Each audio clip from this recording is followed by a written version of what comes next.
Antes de explorar la inmensidad de la costa asturiana, antes de que el hombre dominara la tierra, Asturias ya estaba habitada por sus gigantes.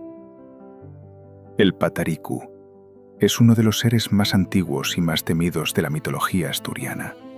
Un gigante de fuerza descomunal, con un solo ojo en el centro de la frente y una mirada que no olvida. Habita la costa asturiana, lejos de los pueblos, donde la tierra sigue siendo salvaje. No razona, no duda, no perdona. Cuando aparece, el miedo no se explica, se siente.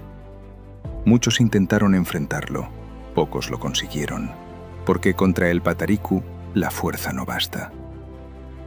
El Pataricu no representa solo peligro, representa lo que el ser humano no puede dominar: la fuerza sin control, la naturaleza sin límites, el mundo antes de las normas.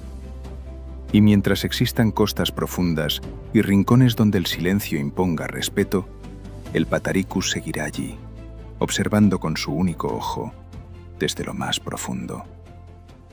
Así lo cuenta la tradición asturiana.